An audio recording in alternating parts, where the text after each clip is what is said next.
A pozrite sa, Ivan Maliar, aký drobčivý krok nahodil, chcelo sa mu močiť, vydržal, že vraj to využije. A Ivan Maliar zahnal Tomiho Kida do kuta, tam ho zabije Tomi.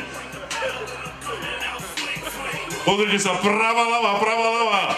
Tomi mu dáva trošku lifting tváre. Ivan, neboj sa. Priatelia, takže ideme na to. Tomi Kvitkovač a Kličkovou bratranec Justín Sedlák. Ide samozrejme o bratranca príliš vzdialeného.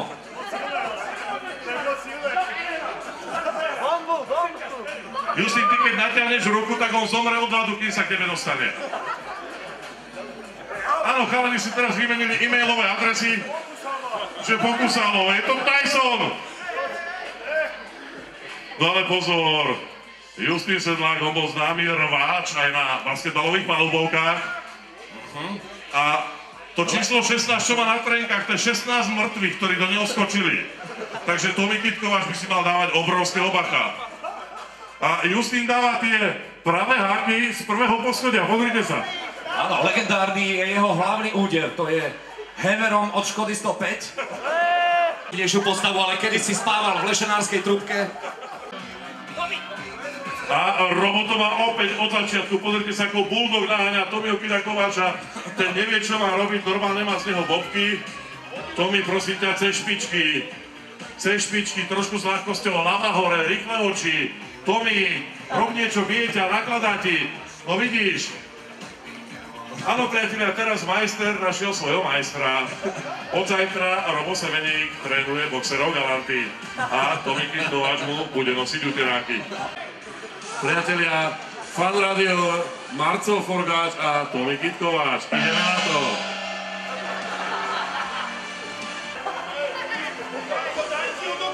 Marcel to má zatiaľ s prehľadom. Pozrite sa, včera hral bowling, aj tú ruku tak naťahuje. A chráni si zúbky. Aj, na rebra, tam to bolí. Ale Tomi má konečne súpera, ktorý je lepší ako on. Po dlhých 20 minútach Marcel Forgáč, áno, stále výpadný hlava. Pozrite sa, ľavý direkt predný, najsilnejšia zbraň Marcela Forgáča. A Ivan, pozrite sa, ten tvrdý dakarovský štýl na Tomiho Kida, au.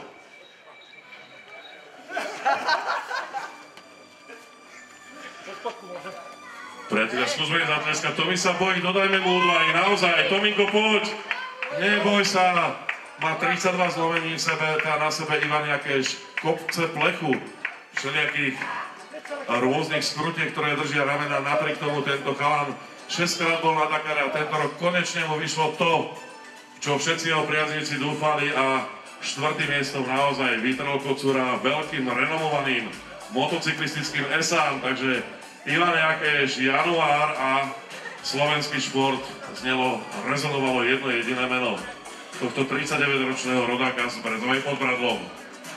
A Tomi sa stále bojí. Prvé kolo. Let's go. Lekára! Kde nechodí slnko, tam chodí vlekár. A zúfalý klinč.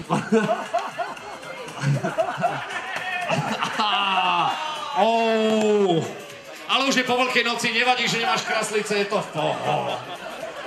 Tomi, vráť mu ich spredu, prosím ťa, naspäť.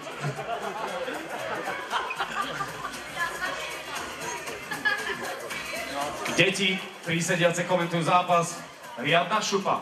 Boxovať proti Tomimu bolo veľmi zábavné, veľmi príjemné, sme veľmi dobrí kamaráti a obidvaja sme to brali ako špás, samozrejme.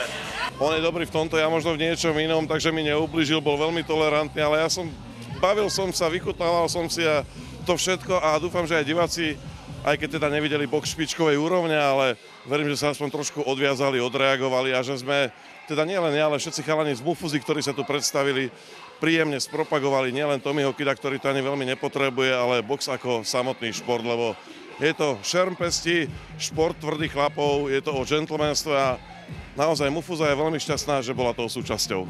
Tak ja som sa nebal nejak pôvodne teda, lebo Tomi tvrdil, že môj pracovný nástroj, moju lopatu, to znamená moje ústa, že mi teda nejako nerozbije, ale že to bude na spodok, napriek tomu, že som to vedel, tak ako takú mi zabil na rebra strašnú, že všetci moji kolegovia, že sa len ukrývali.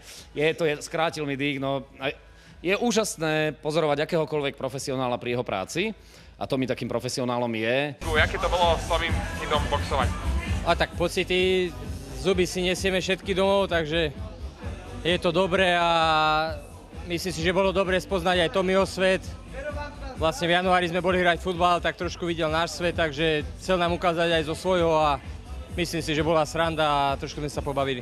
Bola to moja premiéra medzi porazmi, ako sa hovorí, takže myslím si, že ten úvod bol taký rozpačitý, ale potom sa človek do toho vžije a myslím si, že keď nič nehrozí ako od toho športovca, s ktorým človek boxuje, tak to ľahko prežije.